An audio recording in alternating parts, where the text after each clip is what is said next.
bonsoir et bienvenue à l'invité de Thierry Dim. Nous sommes à Bruxelles dans le cadre de la BRAFA et nous avons le plaisir d'accueillir Monsieur Emmanuel Boss. Bonsoir Monsieur Boss. Bonsoir. Vous êtes l'artiste qui est à l'origine de ces trois belles pièces que nous voyons ici à côté. Quel est finalement votre propos artistique? Alors, je suis un artiste céramiste.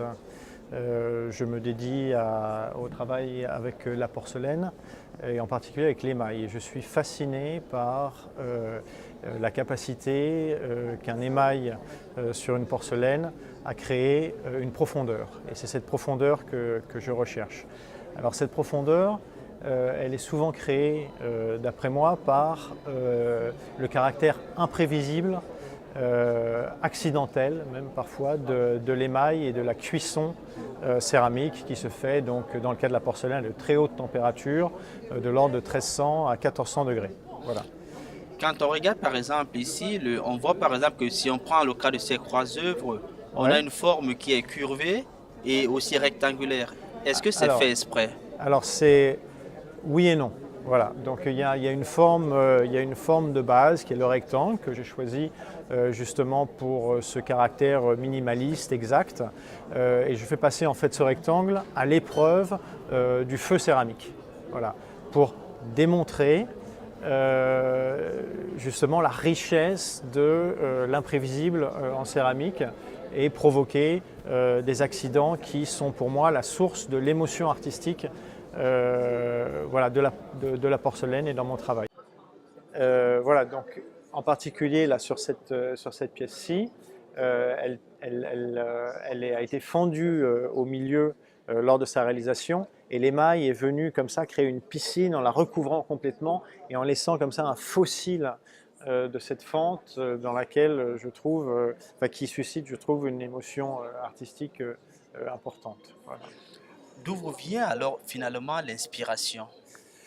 Alors c'est pas une inspiration, euh, en fait c'est un travail. Parce que toutes vos pièces ne sont pas comme ça. Alors moi je crois peu, non, alors elles sont pas toutes comme ça. Là c'est une série, effectivement cette série-là, je crois peu à l'inspiration, à l'imagination. Donc c'est en fait des formes assez simples. Je crois bien plutôt à la richesse de la nature, à la richesse du feu céramique, à la richesse des éléments céramiques, à la richesse du process céramique pour donner, voilà, une imagination au-delà une imagination naturelle, une imagination matérielle, au-delà de l'imagination humaine ou artistique, si vous voulez. Donc en fait, voilà, je suis plutôt en retrait euh, euh, vis-à-vis de la matière. Et c'est la matière qui fait d'abord ce travail. Et le feu sacré? Voilà, voilà, c'est un feu sacré, exactement. Voilà. Le souci qu'on a souvent avec des métiers tels que le vôtre, c'est au niveau de la transmission. Aujourd'hui, comment est-ce qu'on arrive aujourd'hui à transmettre un savoir-faire tel que le vôtre à à la prochaine génération? Alors, moi, j'ai la très grande chance d'être artiste en résident donc, à la Manufacture de Sèvres et de côtoyer des artisans qui ont été formés pendant de nombreuses années et qui ont travaillé pendant de nombreuses années et qui me transmettent également leur savoir-faire.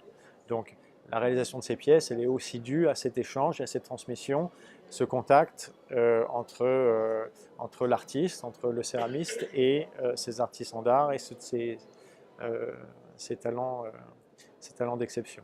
Voilà. Monsieur Boss, merci. Merci. Quant à vous, nous vous donnons rendez-vous très prochainement avec un nouvel invité. Au revoir.